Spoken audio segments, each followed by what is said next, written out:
पक्ष था, लेकिन सांसारिक पक्ष की यदि बात करूं तो सांसारिक वस्तु जो आपने मांगी है और ठाकुर जी वो आपको दे दें, तो ये एक चिंता का विषय है। आपने कुछ मांगा, आपने कुछ मनवांछित इच्छा अपने मन में रखी और आपके ज्यादा परिश्रम ना करने से आपको वो वस्तु मिल गई, तो टेंशन होनी चाहिए आपको। क्यों? कई बार ठाकुर जी सांसारिक इच्छाओं को पूरी तब करते हैं जब किसी से पीछा छुड़ाना चाहते हैं। हम लोग मंदिर दर्शन करने गए, अब कोई भिक्षुक आ गया, भैया मुझे कुछ दे दो, मुझे थोड़ा दे दो, मुझे चाय पिला दो, मुझे ये कर दो, मुझे 10 रुपए दे दो, पीछे लगा रहेगा, कुर्ता पकड़ लेगा ऊपर, तो आप क्या करते हो? बहुत देर तक नहीं देते, लेकिन थोड़ी देर में जब आप परेशान हो जाते हो, बोले यार इससे कैसे पीछा छुड़ाऊंगा, तुरंत उसको 10 रुपया निकाल के दे दो, बोले अब जा यहां से। ठीक वैसे ही यदि मनवांछित इच्छा आपने कोई महाकाल के चरणों में रखी है, विश्वनाथ के चरणों में रखी है, और यदि विश्वनाथ उसको 2-4 दिनों में ही पूरा कर देते हैं, तो ये आपकी चिंता होनी चाहिए। कहीं महाकाल, कहीं विश्वनाथ मुझसे पीछा तो नहीं छुड़ा रहे, इन्होंने ऐसे पूरा कैसे कर दिया ये। और यदि आपके बार बार प्रयास करने पर भी वो इच्छा पूरी नहीं हो रही है, तो आपको प्रसन्न होना चाहिए कि शायद मेरे लिए कुछ अच्छा सोच के रखा है, शायद मेरे लिए कुछ अच्छा भाव होगा।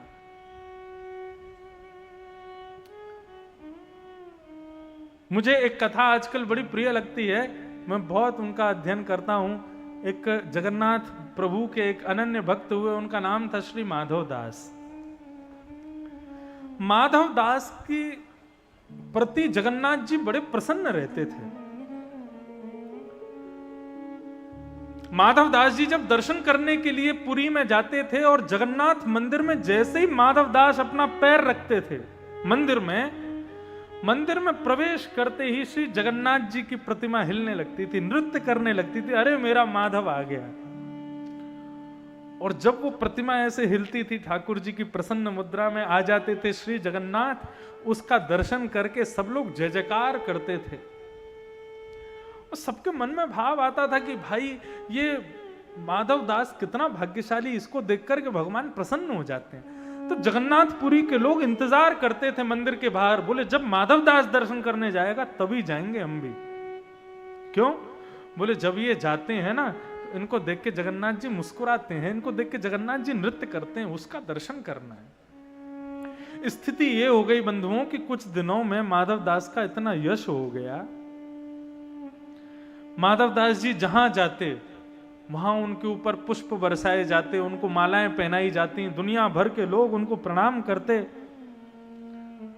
माधव दास को ये बड़ा खल था। माधव दास बोले ये इतना यश वैभव कीर्ति मुझे मिल रही है, क्यों? यश वैभव कीर्ति से क्या होता? अभिमान आ जाता है, और अभिमान आते ही ठाकुर जी की भक्ति दूर हो जाती है। माधव दास को लगने लगा कि कहीं भगवान मुझसे पीछा तो नहीं छुड़ाना चाहते, इतना यश क्यों दिला रहे हैं मुझे। साधारण व्यक्ति की सोच कैसी होती है? यश मिलने पर वो खुद पर वाहवाही करता है, वाह मैंने कुछ अच्छा किया इसलिए मुझे यश मिल रहा है। लेकिन वैष्णव भक्त को जब बहुत यश मिलता है तो उसे चिंता होती है, कहीं ठाकुर जी खुद से दूर तो नहीं कर रहे, इतना यश क्यों मिल रहा है मुझे। माधव दास को इतना यश मिलने लगा, माधव दास जी ने अपना रूट बदल दिया। वो जिस मार्ग से रोज जाते थे उस मार्ग पर लोग खड़े रहते थे, पलकें बिछा करके, फूल लेकर के, मालाएं लेकर के, सुंदर सुंदर पदार्थ उनके भोग के लिए रखते थे। माधव दास जी ने अपना रास्ता बदल दिया, बोले अब यहां नहीं आऊंगा, यहां सब सम्मान करते हैं। दूसरी तरफ जाने लगे, तो वहां भी सम्मान होने लगा, तो वो भी बदल दिया। तीसरी तरफ जाने लगे, अब तो माधव दास जी जगन्नाथपुरी में खोजने लगे कहां मेरा अपमान होगा। अपमान करवाना है खुद का। क्यों? बोले इतना सम्मान हो रहा है, मुझे पच नहीं रहा, मुझे लग रहा है ठाकुर जी मुझे कहीं दूर तो नहीं कर रहे। तभी माधव दास जी एक गली से जा रहे थे, तो उस गली में एक मैया का घर था। वो मैया सब पे चिल्ला रही थी, सबको गालियां दे रही थी, सबके ऊपर उठा उठा करके कंकड़ पत्थर फेंक रही थी। माधवदास बोले मिल गया ठिकाना, यही बढ़िया है, ये मैया अच्छी है, सबको गाली दे रही है, सबको मार पीट रही है, इसी के पास जाना है रोज। 2-4 गाली रोज देगी तो कम से कम हमारी मन को संतुष्टि रहेगी। और माधवदास जी नित्य उनके यहां जाने लगे। पहले दिन गए तो मैया ने भोजन करा दिया, मैया को भी पता थी ये भक्त हैं।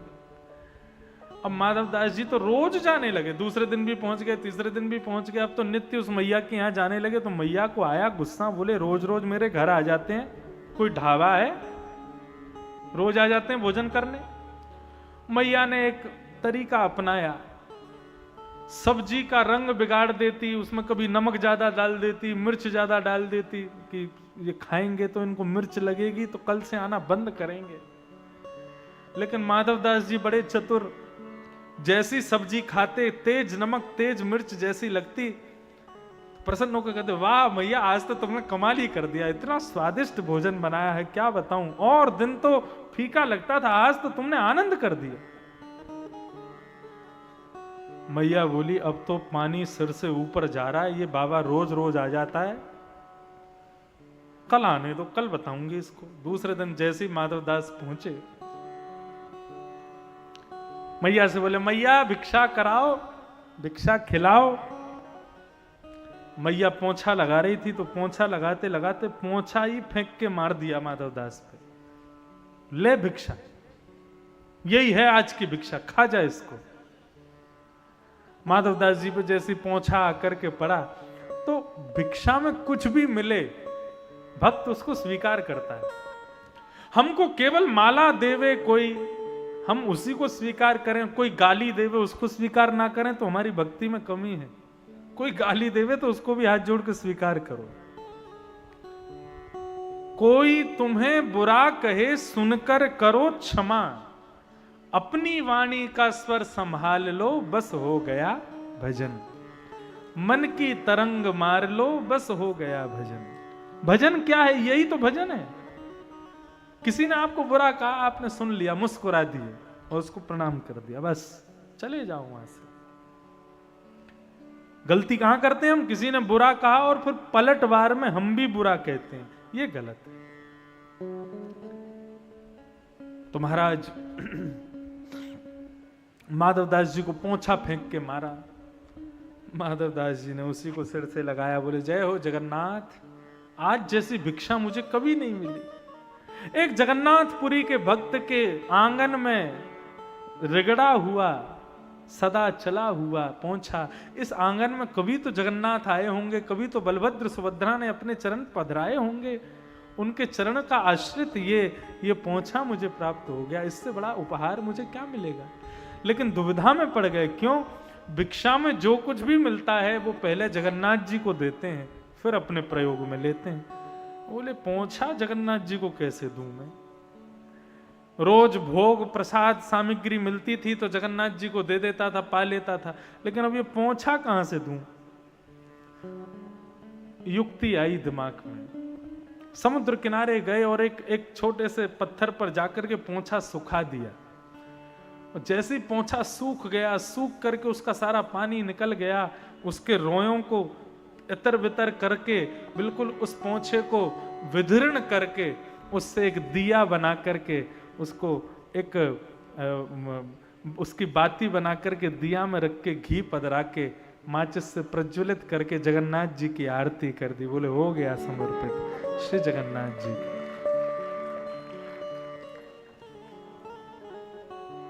तो वैष्णव का लक्षण क्या है? ठाकुर जी यदि मनवांछित इच्छा पूरी कर दें तो उनकी कृपा, और मनवांछित इच्छा पूरी ना करें तो उनकी बहुत बड़ी कृपा। आत्मदेव के यहां पर सब कुछ था लेकिन संतान नहीं थी। इस बात से आत्मदेव बड़े दुखी रहते थे, मेरे संतान क्यों नहीं है। ठाकुर जी यदि किसी को संतान नहीं देते ना, किसी को पुत्री दी, पुत्र नहीं दिया, पुत्र दिए तो पुत्री नहीं दी, या किसी को दोनों में से कुछ भी नहीं दिए। उनको ये सकारात्मकता मन में रखनी चाहिए कि हमको ठाकुर जी ने साधारण जीवित मरण करने वाले बालक भगवान ने नहीं दिए। हमारे बालक साक्षात स्वयं श्रीमन नारायण ही हैं, साक्षात बालकृष्ण ही हमारे पुत्र हैं, श्री किशोरी जी ही हमारी बेटी हैं, इसलिए हमको साधारण बालक नहीं दिया उन्होंने। ऐसी भावना रखो। जीवन को एक सूत्र समझ लीजिए, जीवन में जिस भी वस्तु का अभाव है उस अभाव के स्थान पर ठाकुर जी को बिठा दो। चाहे वो बेटी का है, बेटा का है, पत्नी का है, पति का है, माँ का है, पिता का है, भाई का है, बंधु का है। और एक अभाव तो सबके जीवन में है ही, किसका? मित्रता का। हमारे पास मित्र नहीं है अच्छे, उस मित्र के अभाव में ठाकुर जी को विराजमान करो, ठाकुर जी को सर्वस्व मानो।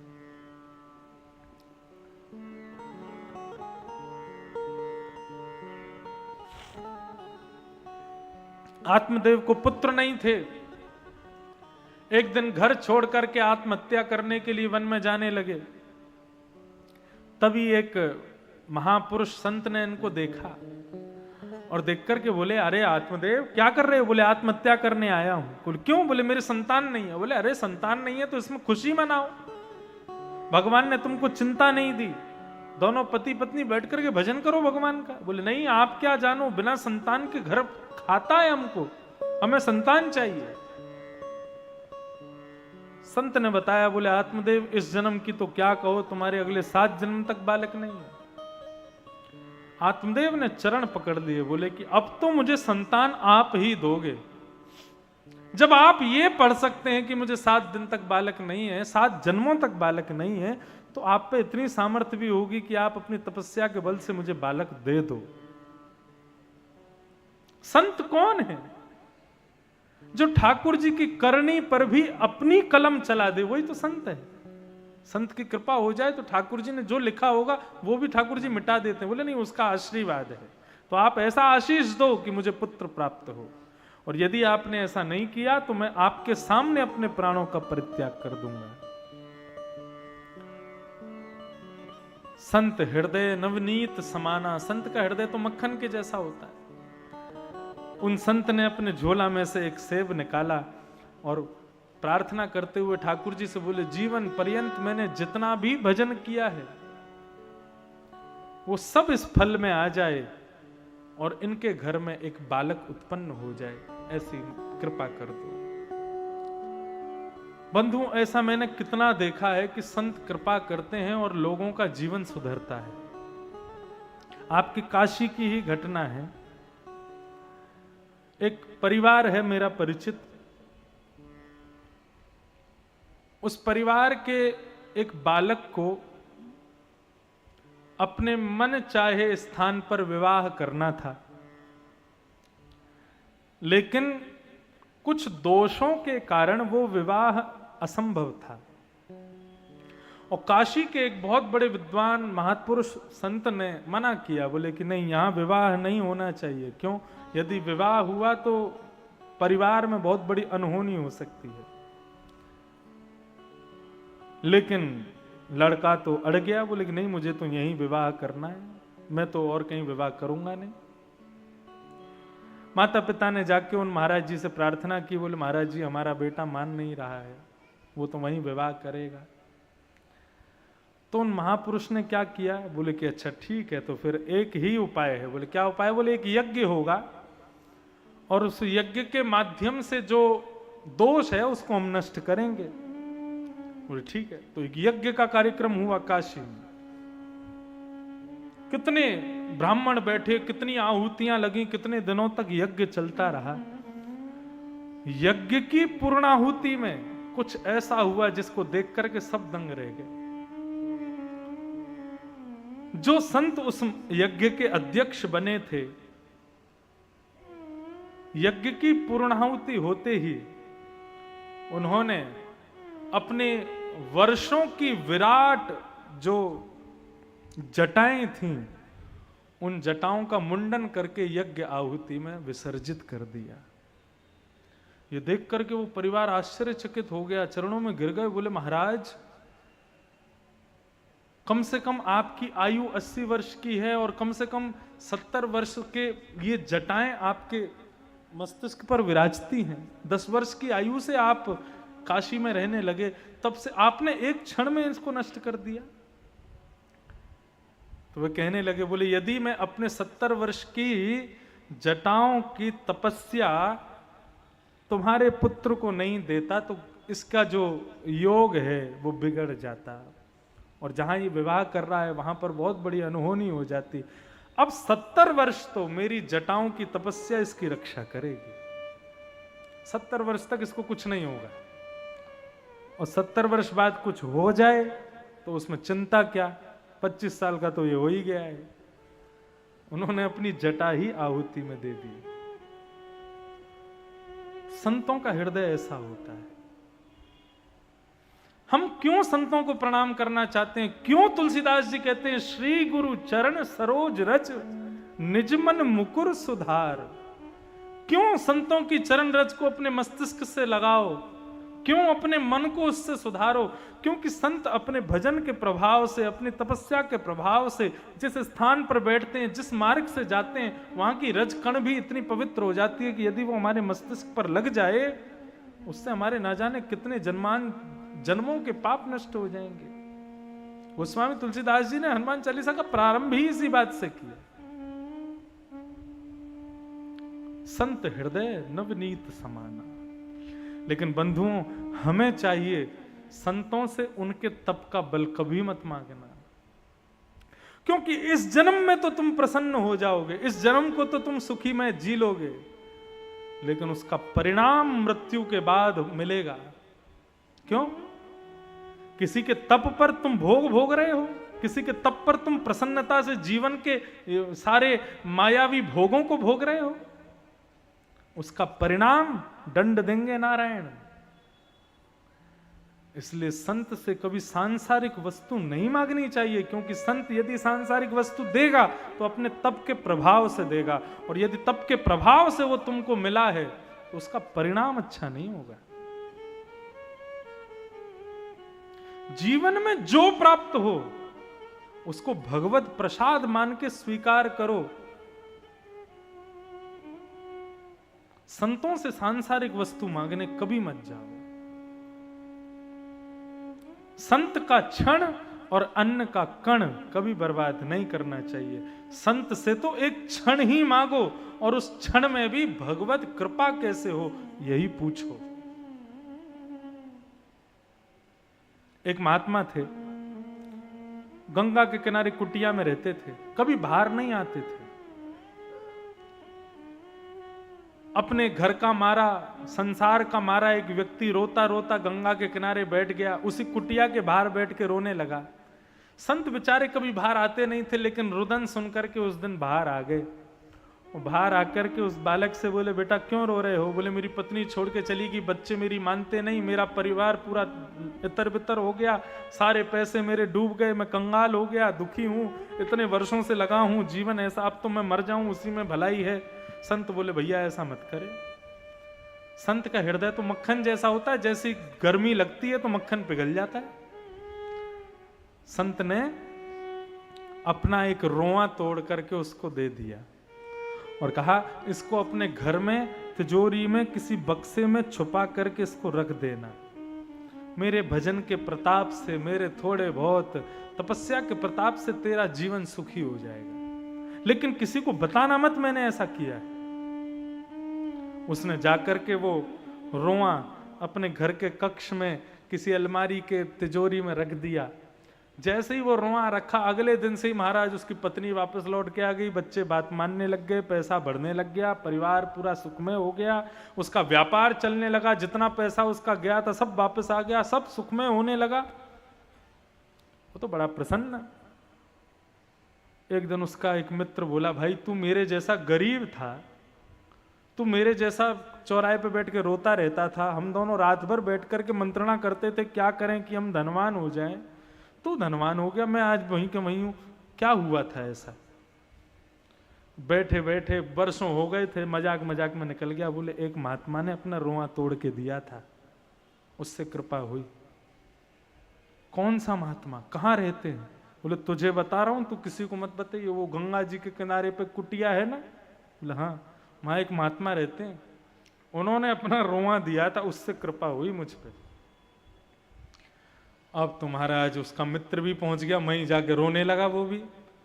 उसका रुदन सुन के महात्मा फिर बाहर आ गए, बोले क्या हो गया? उसने अपना पूरा जीवन का कष्ट बताया, तो महात्मा ने उसको भी रोआ तोड़ के दे दिया।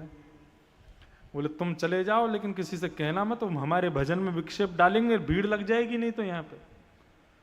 वो गया, उसने अपने साले को बुलाया, बोले तू दुखी है, तू भी ऐसा कर। अपने भाई को बुलाया, तू भी ऐसा कर ले। अपने मित्रों को सबको कह दिया, सब सुखी हो जाओ, महात्मा के रोए तोड़ लाओ। सब जाकर के कुटिया के बाहर रोने लगे। महात्मा बोले क्या हो रहा है? खिड़की में से झांक के देखा तो जहां तक देखे महाराज लंबी लाइन। लोगों को कहो कथा हो रही है, नहीं आएंगे। वहां पे एक महात्मा रोए बांट रहे हैं, उससे कृपा हो जाती है। भीड़ समाएगी नहीं महाराज, इतने लोग पहुंच जाएंगे। यहां ज्ञान मिल रहा है, बाहर से देखेंगे, देख के फिर चले जाएंगे। यहां क्या हो रहा है? बोले बिना मेहनत के जीवन को सुखी बनाने का उपाय बताया जा रहा हो। महाराज मारकाट मच रही है लोगों में। संसार कितना विचित्र है। महात्मा की कुटिया के बाहर भीड़ लग गई। अब तो महाराज ऊपर नीचे जहां देखो आदमी चढ़ गए। महात्मा अपनी जान बचा के जैसे भागने लगे, पूरा गांव उनके पीछे भागा। ठोकर लग के महात्मा गिर गए और सारे गांव के लोग उनके रोए तोड़ तोड़ के ले गए। संत हृदय नवनीत समाना। किसी महात्मा से, किसी संत से, किसी भजनानंदी से सांसारिक सुख की कामना कभी मत करना, क्योंकि यदि कृपा करके उसने दे दिया तो वो अपने भजन के बल से देगा, और भजन के बल से यदि भोगोगे सुख, परिणाम अच्छा नहीं मिलेगा। यदि कोई ऐसे चमत्कारी महात्मा है, कोई ऐसे भजनानंदी महात्मा है, तो जाकर के यही पूछना, श्री कृष्ण चरण कमल की प्राप्ति कैसे होगी? श्री विश्वनाथ हमको काशी में कभी घूमते फिरते कब दर्शन देंगे? श्री वृंदावन नित्य निवास हमको कब प्राप्त होगा? श्री राधा माधव की अविचल भक्ति हमारे हृदय में कब प्रकट होगी? कृपा। प्रहलाद भगवान नृसिंह की गोद में बैठ करके, साक्षात जगदीश की गोद में बैठ करके अपना हाथ दिखाते हैं भगवान को।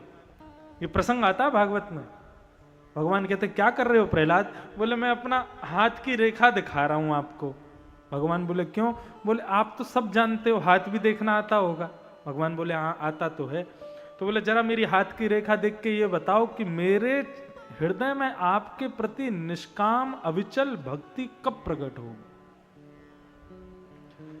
जगन्नाथ भगवान के नेत्र, श्री नृसिंह भगवान के नेत्र सजल हो गए। बोले प्रहलाद तू मेरी गोद में बैठा है, तेरे लिए साक्षात जगदीश्वर आज नृसिंह बनकर के प्रकट हो गया। तेरे पिता को मार दिया, सामने लक्ष्मी खड़ी है, ब्रह्मा खड़े हैं, शिव खड़े हैं, थरथर कांप रहे हैं। इनकी मजाल नहीं कि आकर के मेरे सामने स्तुति गा दें, और तुझे मैं गोद में लेके बैठा हूं, और अब भी तुझको ऐसा लगता है कि तेरे अंदर भक्ति नहीं है, और तू मुझसे यही पूछ रहा है कि मेरे अंदर अविचल भक्ति कब आएगी?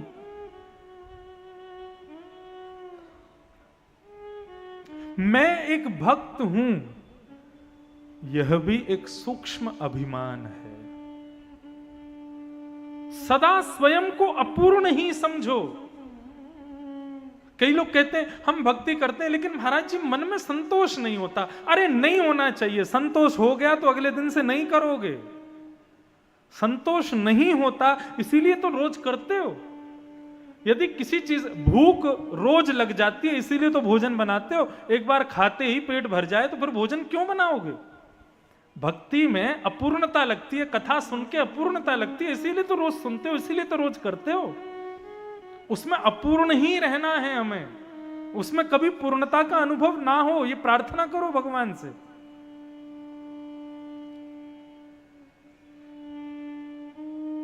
आत्मदेव ने महात्मा से कहा कि मुझे पुत्र प्रदान करो।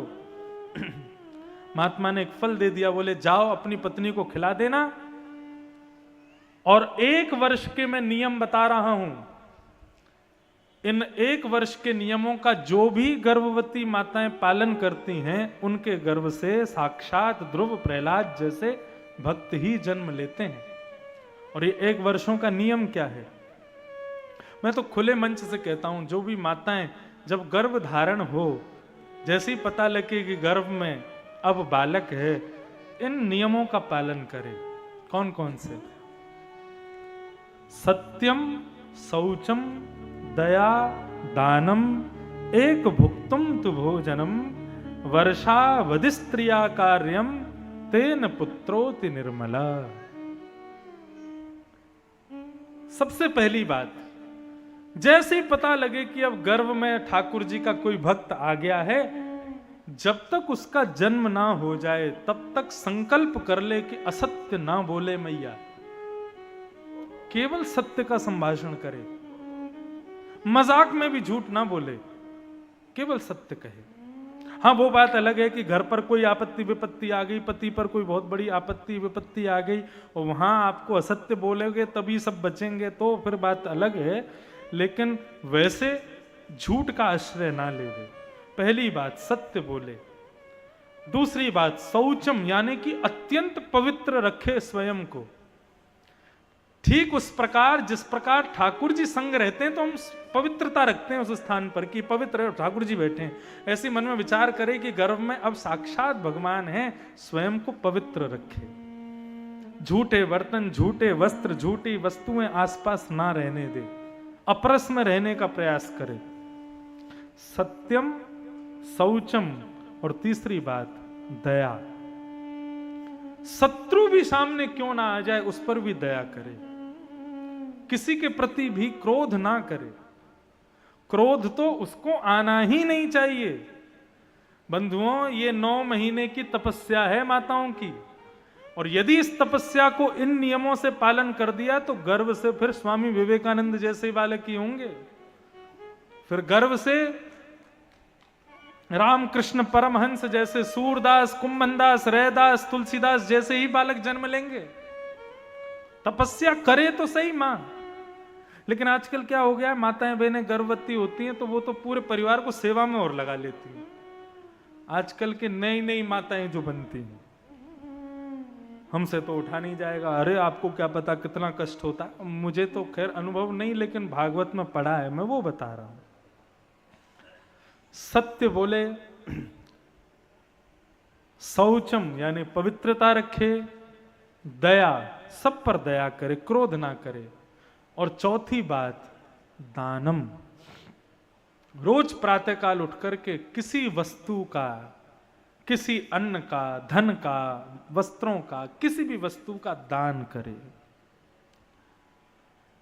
दानम। और सबसे कठिन है ये 5वां, एक भुक्तुम तु भोजनम। भोजन केवल एक समय करे। ये तो कठिन है, लेकिन 5 में से 4 नियम कर ले, भले ही 4 बार भोजन करे दिन में, लेकिन बाकी के 4 नियमों का पालन कर ले तो वर्षावधि स्त्रिया कार्यम, 1 वर्ष तक जो ये माताएं इनका पालन करती है इन नियमों का, तेन पुत्रोति निर्मल, उनकी पुत्र और पुत्री जो जन्म लेगी वो उस कुल को, वो उस शहर को, वो उस राष्ट्र का कल्याण करने के लिए जन्म लेगी। वो साधारण बालक नहीं होगा। फिर ये बात आत्मदेव को समझा रहे थे ब्राह्मण की, जाओ अपनी पत्नी को ये फल दे देना और 1 वर्ष के ये नियम है इनका पालन करने के लिए उसको आदेश दे देना। आकर के आत्मदेव ने अपनी पत्नी को फल दिया और कहा कि इसको खा लो, तुम्हारे गर्भ में बालक हो जाएगा। लेकिन उसकी पत्नी कौन? धुंधुली। वो मन में विचार करने लगी, फल खा लूंगी, पेट में बालक आ जाएगा, फिर जहां चाहूंगी जा ना सकूंगी, जिससे चाहूंगी लड़ ना सकूंगी, कुछ भी नहीं कर पाऊंगी मैं, ऐसा जीवन तो नहीं जीना मुझे। उसने सोचा कि मेरी एक सहेली है, उसके 9 बालक हो चुके हैं, 10वां होने वाला है। उसको पैसों की बहुत जरूरत है, मैं 9 महीने के लिए अपने मायके चली जाती हूँ, अपनी सहेली को बहुत पैसा दे दूंगी, उसके बेटे को लेके यहाँ आ जाऊंगी, पति को बोल दूंगी मैं गर्भवती थी, मेरा बालक हुआ। और रही बात फल की, तो हमारे घर की एक गाय बांझ है, उसको फल खिला देती हूँ। गाय को फल खिला दिया और स्वयं अपने पति से कह के चली गई कि मैं तो अपने मायके जा रही हूँ, मुझे लग रहा है कि अब मेरे गर्भ में बालक है, मायके में रह के आऊंगी तो बालक अच्छा होगा। और मायके का बहाना करके गई, अपनी सहेली को बहुत धन दे दिया, कहा 9 महीने बाद जब बालक हो तो मुझे दे देना। अब उस टाइम पे ये व्हाट्सएप कॉलिंग और ये फेस टाइम वगैरह वीडियो कॉलिंग तो थी नहीं कि आत्मदेव जी रोज वीडियो कॉल करके पूछ लें कैसी हो। 9 महीने तक कुछ अता पता ही नहीं पत्नी कहाँ है। 9 महीने अपने मायके में चैन से काटे, जैसे ही सहेली को बालक हुआ उसको खूब सारा धन दे दिया, उसका बालक लेकर के, और महाराज आ गई, आकर के अपने पति को दे दिया, बोले मेरा पुत्र हुआ है। आत्मदेव जी तो आनंदित हो गए, नाचने लगे, ठाकुर जी को बार बार वंदन करने लगे, मेरे घर पुत्र हुआ है। बोले देवी इसका नाम मैं नारायण रखना चाहता हूं। धुंधुली बोली मैं धुंधुली, मेरे बेटे का नाम ये नारायण वारायण नहीं, मैं धुंधुली, मेरे बेटे का नाम धुंधुकारी। बंधुओं, बच्चों का नामकरण बहुत सोच समझ के करना चाहिए। नामकरण से जीवन पर बहुत बड़ा प्रभाव पड़ता है। इसलिए अक्षर आदि देख करके, ब्राह्मणों से पूछ करके, वेदों में गुरुजनों से, संत जनों से पूछ करके तब बालकों का नाम रखना चाहिए। अच्छा, लोग नाम तो रख देते हैं बढ़िया, लेकिन फिर एक और नाम रख देते हैं उसका निकनेम, और वो निकनेम इतने विचित्र होते हैं।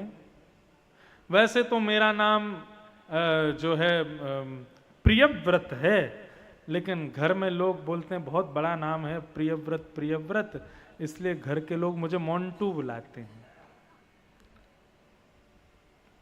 अब किसी का नाम मोंटू ही होगा तो मोंटू नाम से उद्धार नहीं होगा उसका। जिस नाम का उच्चारण अधिक होता है आपको बुलाने के लिए, वही नाम आपका दर्ज होता है भगवान के पास।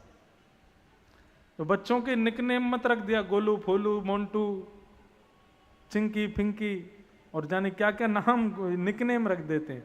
जो नाम है वही रखो, उसी से ही पुकारो उसको। अभी गया था विदेश, तो वहां एक मिले, उनका नाम था जगदीश, लेकिन उन्होंने अपना नाम रख लिया जैक। क्यों? बोले यहाँ विदेशी लोग जगदीश नहीं बोल पाते। तो मैंने कहा तुम्हारी पर जैक लगा के होगा कल्याण। मैंने जगदीश ही बुलवाया करो, विदेशियों का भी कल्याण होगा। अपने मुख से जगदीश बोलेंगे, जितनी बार तुमको जगदीश कहकर के बुलाएंगे उतनी बार उनका भजन काउंट होगा। भाव कुभाव अनख आलसहु, नाम जपत मंगल दिस दसहु। चाहे भाव से जपो चाहे कुभाव से जपो, नाम तो भगवान का है।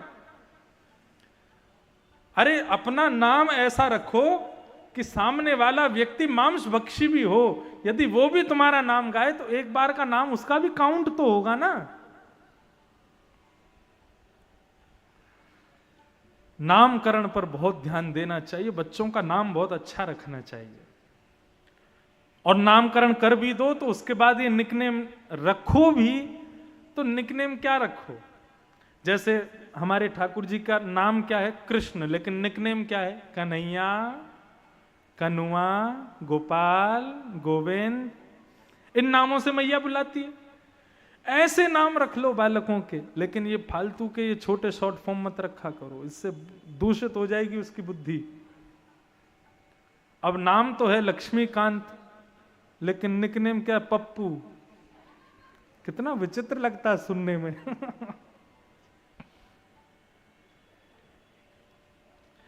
तो बच्चों के नाम अच्छे रखने चाहिए।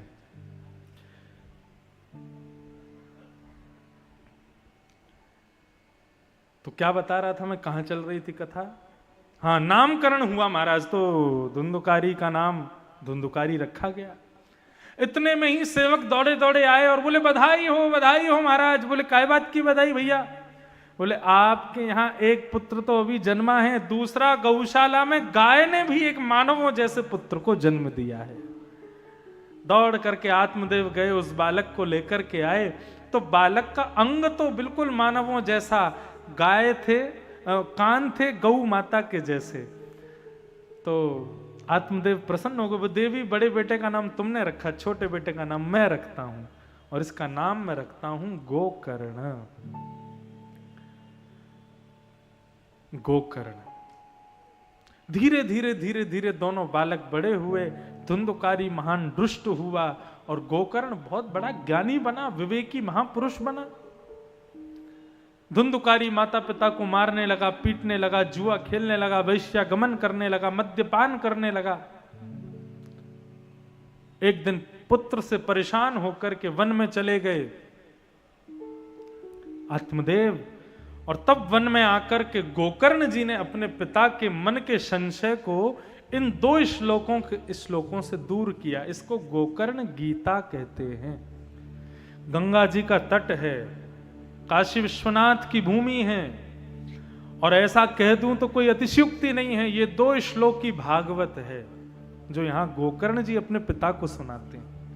बहुत ध्यान से सुनिए, और इसके संग ही हम आज के विषय को विराम देंगे। पिता अपने पुत्र से परेशान होकर घर छोड़ करके वन में जाकर के बैठ गए। तब आत्मदेव को गोकर्ण जी ने आकर के जो ज्ञान दिया है अद्भुत है। क्या कहते हैं पिताजी? देह स्थिमां सरुधिरे भिमतिं त्यजत्वम् जायासितादिषु सदा ममतां विमुञ्च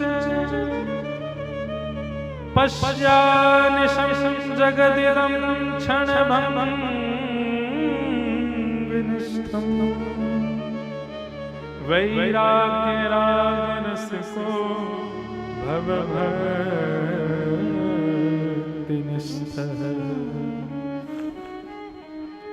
पिताजी क्या हुआ? आत्मदेव कहने लगे मैं दुखी हूं।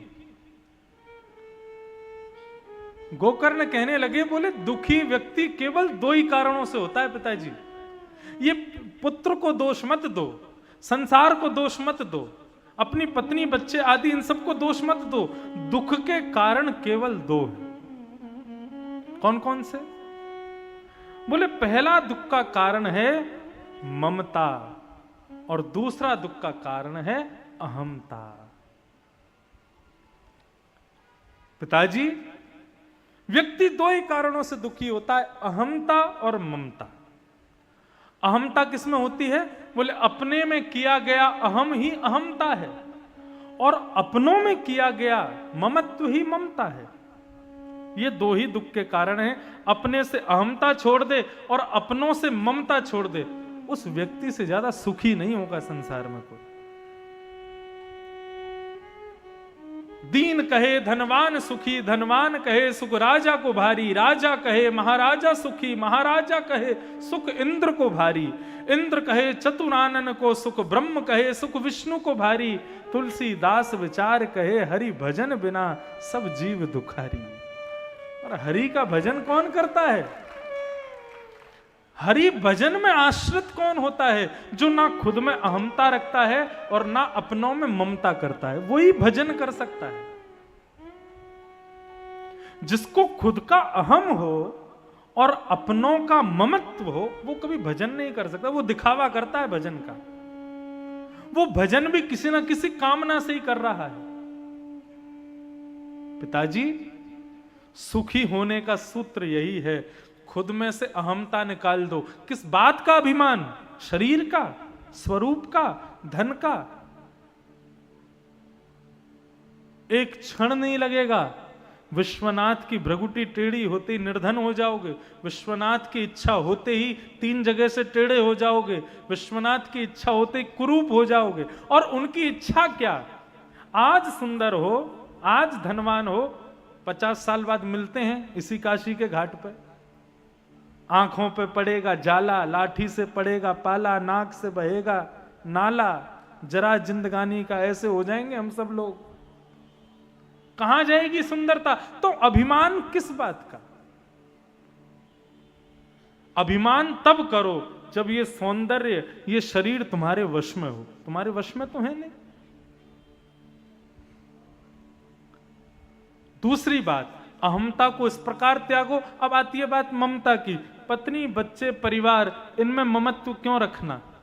क्यों? मृत्यु के बाद आपने अपने पूर्वजों को कितना मेल भेजा, कितने लेटर भेजे, कितने पत्र भेजे, पिताजी कहाँ हो, स्वर्ग में हो कि नरक में हो? हमने तो मणिकर्णिका पे ही आपका किया था, तो वैकुंठी में ही होने चाहिए।